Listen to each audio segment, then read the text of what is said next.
마태복음 28장 19절 한 절 말씀입니다. 같이 보시겠습니다. 시작. 그러므로 너희는 가서 모든 민족을 제자로 삼아 아버지와 아들과 성령의 이름으로 세례를 베풀고. 아멘. 오늘은 그냥 설교라기보다도 좀 간증이라기도 그런데 제가 생각을 했어요. 제자가 돼야 되는데 나는 과연 제자인가라고 했을 때 제자가 아닌 건 아닌 것 같고, 제자가 그러면 언제 됐을까라는 부분을 좀 생각을 해봤었습니다. 그런 부분을 생각을 했을 때 제자가 되는 것은 나의 가치, 나의 삶의 가치라든지 내가 살아온 방식들을 버리고 예수님의 가치관, 예수님의 뜻하심을 따라가는 그 사람이 제자겠다라는 생각이 들어서 그 출발이 어딜까라고 한번 생각해 봤을 때 오늘 나누고자 하는 내용이 될 것 같은데, 그 과정들 좀 우리는 결과가 중요하긴 하지만 하나님 앞에서 과정이 중요하잖아요. 그래서 언제 제자가 될까 생각했을 때 그 변화의 과정들, 그 가운데 있었던 하나님의 섭리를 나누고자 합니다. 그리고 제 삶에 그렇게 했을 때 나타난 변화들에 대해서 오늘 간략히 나누고 기도하는 시간을 갖도록 하겠습니다. 우리 지난 금요일에도 나눴었을 때 성도냐 제자냐라는 부분으로 이렇게 나눴습니다. 교회를 다니는 사람은 교인입니다. 그냥 교회에 다니면은 교인인데 중요한 건 성도가 되는 거죠. 그런데 제가 말씀드릴 때 성도랑 제자랑은 같은 것인데 우리가 그저 뜻을 그렇게 구별하고 있을 뿐이지, 예수님 믿는 것은 예수님의 제자가 되는 것과 사실 같은 말입니다. 그러나 우리가 구원에만 향유하지 말고 머물러 있지 말고 주님을 따라가는 삶을 살아가자라는 그런 말씀으로 나눴었는데, 우리가 믿는다라는 것이 사실 좀 더 얘기를 해보면은 지금의 믿음이랑 당시 예수님 당시에 제자들이 살아갔었던 그 초대교회의 믿음의 무게는 어떨까요? 무게가 같을까요? 다를까요? 제가 생각했을 때 다를 것 같습니다. 왜냐하면은 그 당시에 우리는 믿는다 하면은 그 교회 다녀서 예수님 믿으면 구원받는다니까 나 믿어요라고 쉽게 얘기하지만, 그 당시에는 목숨을 내놓고 예수님을 믿어야 했지 않습니까? 유대에서 출교된다라는 것은 길드에서 이제 출교가 되는 거나 마찬가지입니다. 그냥 먹고 사는 일들이 쉽지 않아지는 그런 상황이기도 하고, 또 뭐 로마의 압제 가운데에서 여러 가지로 쉽지 않은 상황에서 예수님을 믿는 것입니다. 목숨 내놓고 예수님 믿는 거죠. 그렇기 때문에 믿음이라는 것은 같지만, 그러나 그 당시의 믿음의 무게와 지금 우리의 믿음의 무게가 조금은 좀 차이가 나지 않겠는가라고 그렇게 생각이 되어집니다. 그러니까 믿는데 목숨 걸고 믿는 때가 좋다 뭐 그런 얘기를 드리는 건 아닙니다. 목숨 바쳐 생명 다해 신앙하는 것을 사실, 그러나 오늘 많이 좀 적지 않게 부담스럽게 여기는 부분에 대해서 좀 우리가 생각해 볼 필요가 있지 않나 싶습니다. 때로는 오늘 신앙을 돌아보면은 뭐 적당하게 신앙해도 괜찮다 뭐 이런 분위기도 없지 않아 있는데, 그런 이야기는 성경 어디에도 없습니다. 좀 적당하게 신앙생활 좀 하면 저도 편하고 좋지요. 근데 성경 어디에도 없습니다. 혹시나 성경에서 찾으시면은 제가 사례하도록 할 테니까 혹시나 찾으시면 알려주십시오. 적당히 신앙해도 된다 그런 말씀 어디도 없습니다. 제가 학생 시절에 아버지께서, 제가 이제 다닌 지 얼마 안 됐을 때죠. 학생이니까 하도 제가 교회를 계속 나가니까 한날 아버지께서 하셨던 게 교회는 나가도 교회에 미치지는 말라 뭐 이런 얘기를 하셨어요. 미친 사람 되지 말라라고 당부하셨어요. 그래서 알았다라고 했는데 꿈에도 생각지도 못하게 제가 목사가 되었습니다. 미친 게 아니고 사실 말씀에 제 운명을 걸었다라고 할 수 있겠습니다. 운명이란 말을 좀 이게 맞지는 않지만 좀 전달에 와닿게 하기 위해서 운명이라는 단어를 좀 사용하도록 하겠습니다. 저는 우리 처음 교회 성도들 모두가요 하나님의 말씀에 운명을 걸 수 있기를 주님의 이름으로 축원합니다. 그만한 가치를 발견하는 밭에 감추인 보화를 발견하듯이 그 말씀의 가치를 깨닫고 그것을 나의 삶에 생명 바쳐서 지킬 만한 것이 될 수 있기를 간절히 소망합니다. 이게 사실 제 경험으로 봤을 때 말씀의 운명을 건다, 이게 주일 신앙으로서는 이게 쉽지 않은 것 같습니다. 저도 주일날 이렇게 계속 왔다 갔다 하는 그런 신앙생활들을 계속 해봤었기 때문에 매주 설교 내용이 신약 같다 구약 같다가 그러니까 설교 내용이 뭉쳐지지가 않잖아요. 계속 파편적인 지식으로 주일 이 신앙만으로는 하나님을 아는데 좀 지장이 있습니다. 어려움이 있습니다. 이 예수님이 2000년 전에 사셨던 예수님인데 이 예수님을 알고 그분의 가르침을 받는 데는 한계가 크다라는 것입니다. 그나마 그래도 교회에서 받은 사랑과 또 하나님 주신 은혜로 교회와 공동체를 그렇게 사랑하는 마음을 주셨던 것 같아요. 이게 은혜인 것 같습니다. 그러니까 어디서 우리가 신앙이 좀 출발하는가, 우리가 눈에 보이지 않는 하나님을 어떻게 섬기고 사랑할 수 있겠습니까? 당장 그것이 바로 되지는 않죠. 눈에 보이는 교회, 교인, 성도들, 공동체, 이것을 먼저 사랑하는 것부터 하나님께서 시작하게 하시는 것 같습니다. 혹시 우리 마음 가운데 내가 이 공동체가 생각이 나고 이 공동체를 기도하고 싶고 이 공동체를 섬기고 싶다, 이런 마음을 혹시나 갖고 계시다면요, 하나님 주시는 은혜인 줄 믿으시기를 축원합니다. 성령님께서 역사하시는 거예요. 내 마음이 아닙니다. 내 마음이 아니라 지금 하나님께서 은혜 주시고 있는 겁니다. 이게 진짜 은혜입니다. 내 사랑할 수 없는 내가 공동체가 생각나고 사랑하고 이렇게 기도하고 싶어지는 거, 뭔가 내가 섬기고 싶은 거, 이게 하나님의 은혜라는 것입니다. 예, 저에게 이런 은혜를 주셨던 것 같아요. 그래서 어떻게 됐냐, 하나님의 인도하신 가운데 초등부 보조교사를 하게 되고, 그러면서 또 얼마 안 돼서 찬양팀을 좀 하게 되어졌습니다. 사실 저 성경도 모르고 기도도 제대로 할 줄 모를 당시였습니다. 너 이거 해봐라고 했을 때 어디서 들은 건 있어가지고 기도해보고 말씀드리겠습니다.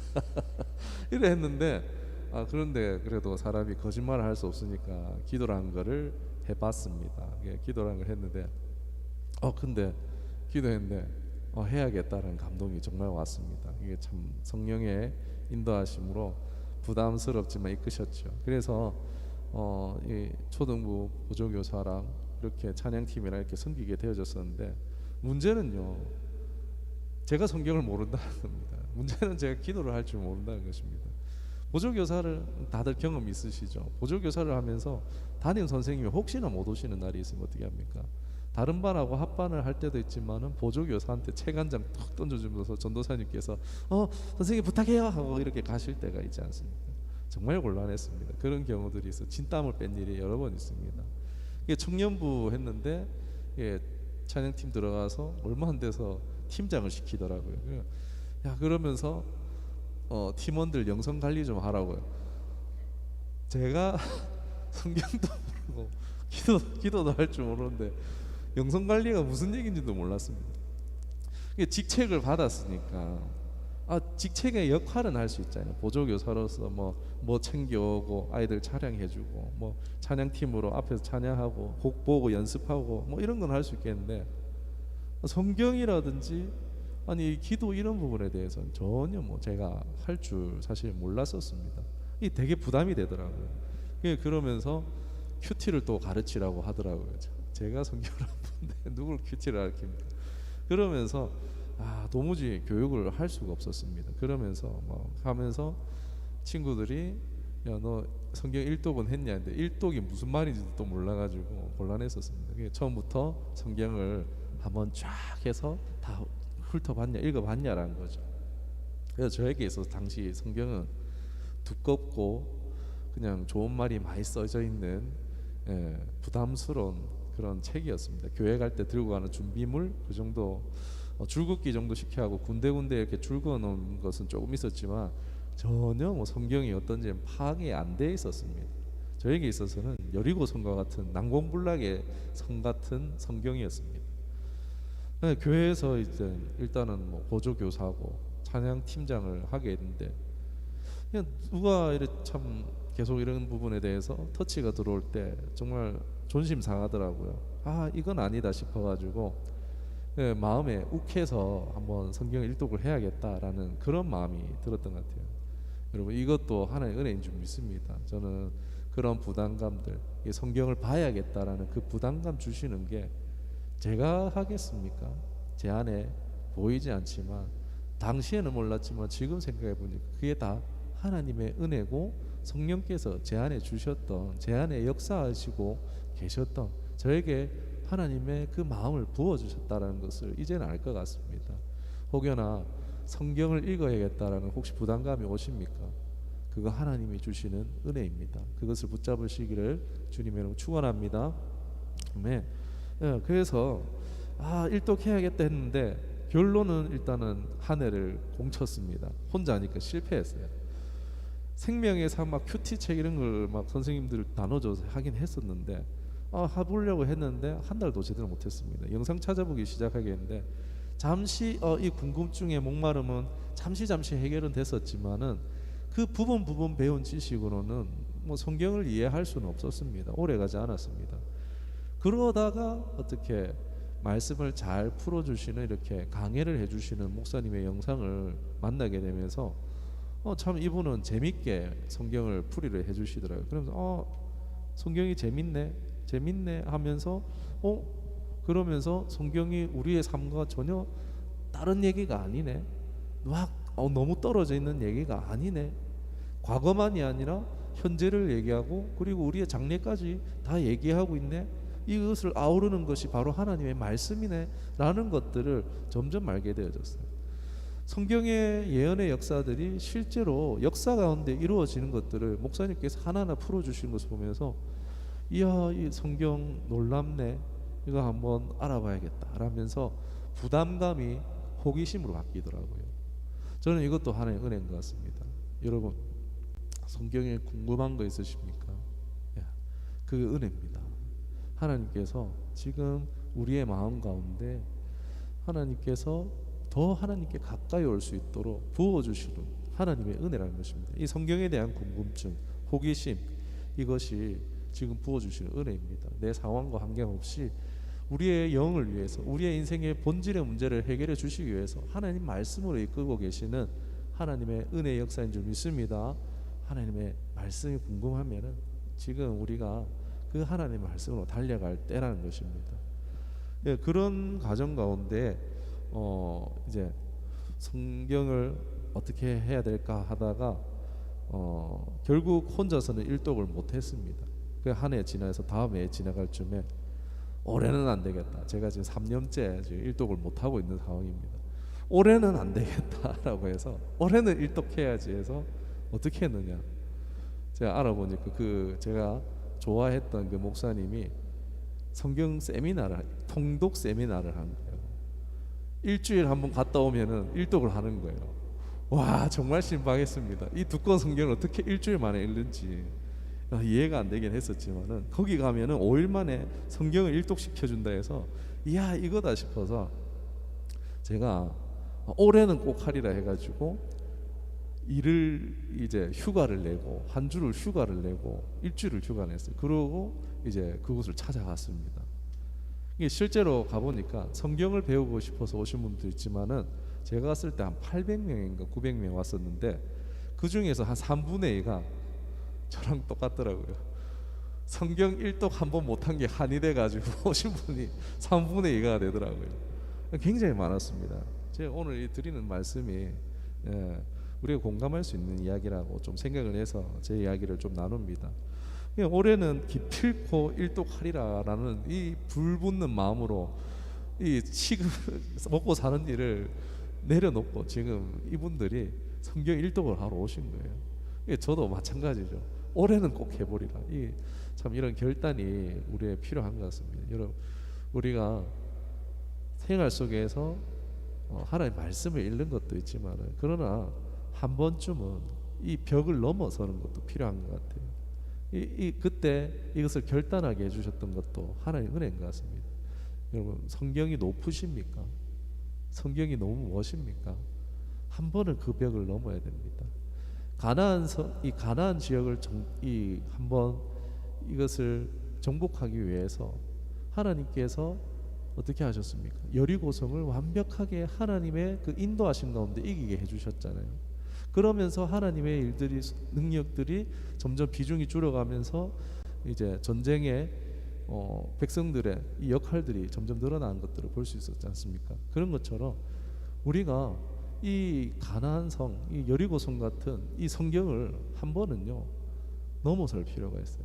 내 힘으로는 안 되니까 그것을 도움을 받아서 한번 넘어설 필요가 있는 것 같아요. 그런 결단이 우리에게 좀 필요한 것 같습니다. 혹여나 아직도 내가 이거 넘어서지 못했다 한다면요, 결단 한번 해보시기 원합니다. 이거 뭐 주구장창 길게 아니라 이런 세미나 기회라든지 아니면 수련회를 통해서, 저 지금 올해 수련회를 어떻게 할까 고민하다가 지금 성경 통독을 해야 되겠다는 그런 생각도 없지 않아 지금 기도 중에 있습니다.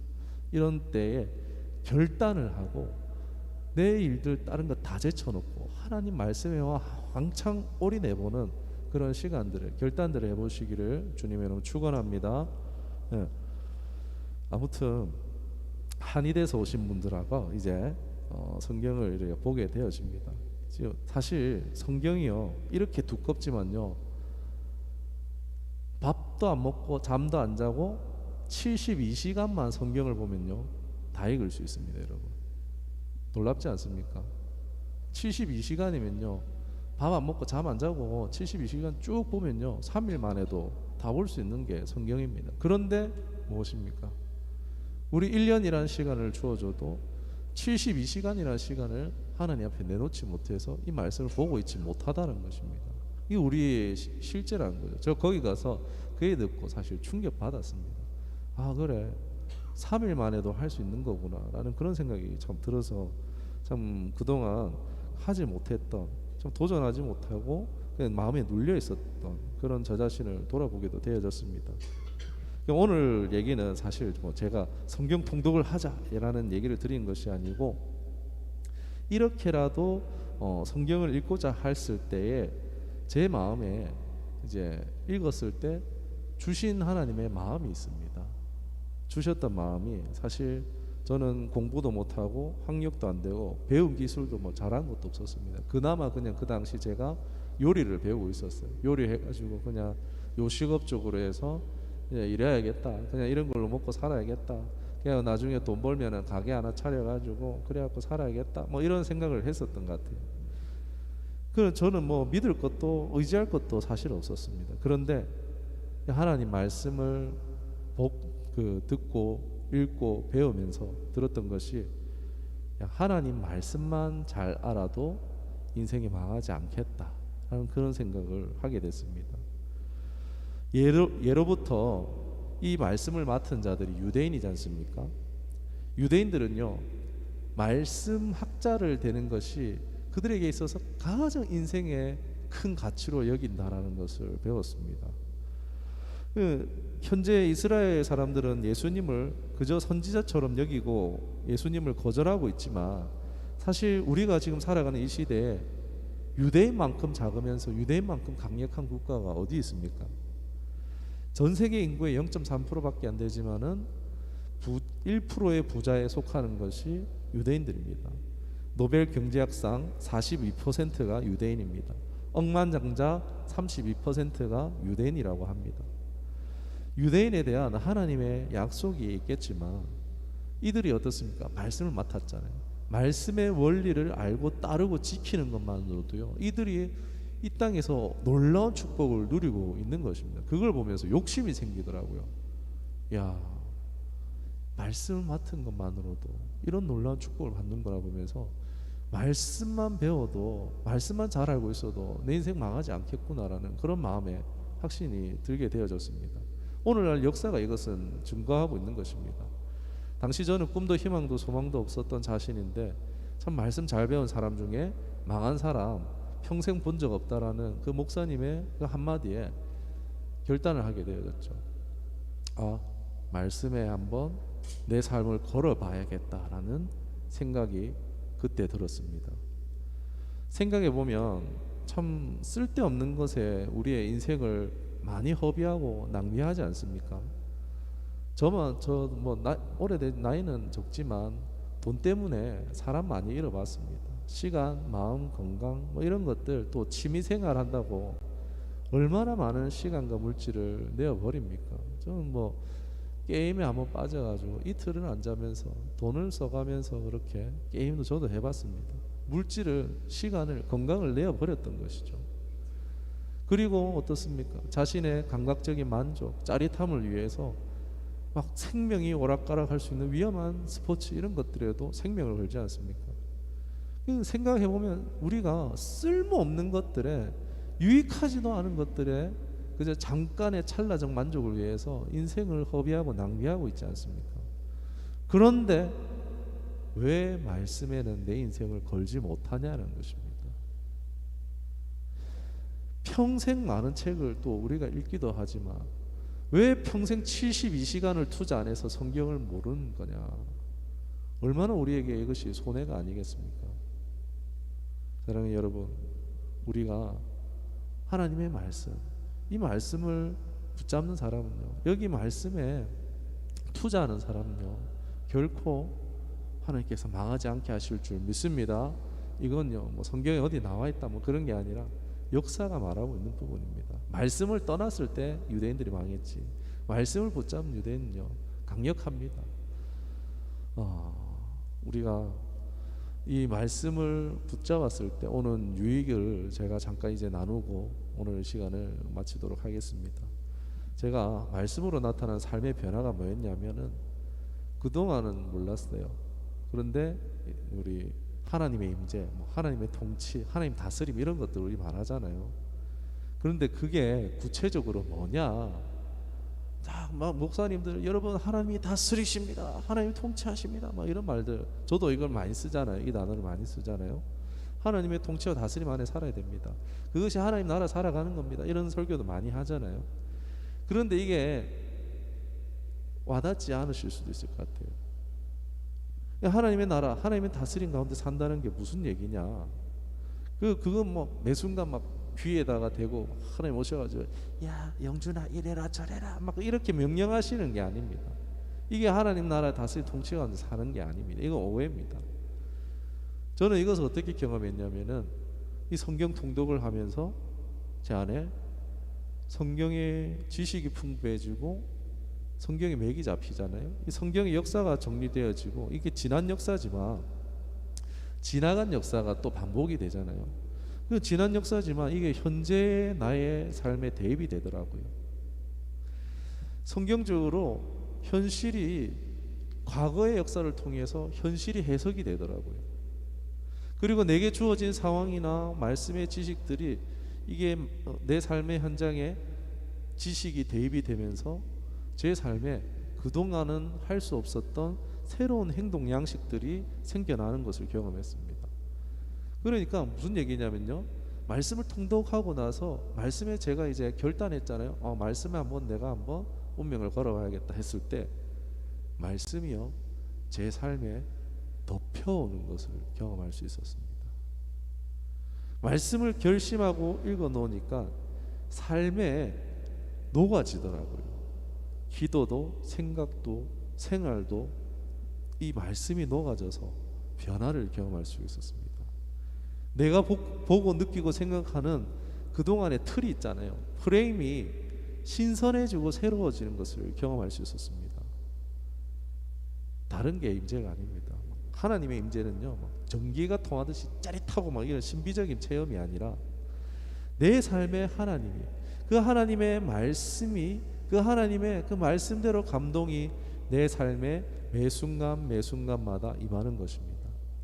그 말씀이 나를 이제 말씀으로 이끌어 가시는 것, 그것이 하나님의 통치와 다스림입니다.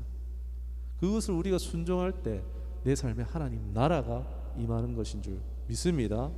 우리가 예수님의 제자들처럼 생생하고 현장감 있는 그런 제자 훈련을 받지는 못했지만, 제자 교육을 받지는 못했지만, 예수님의 가르침, 예수님의 뜻과 생각, 그 마음이 오늘 성경으로 글로 책으로 해서 오늘 우리에게 전해지고 있습니다.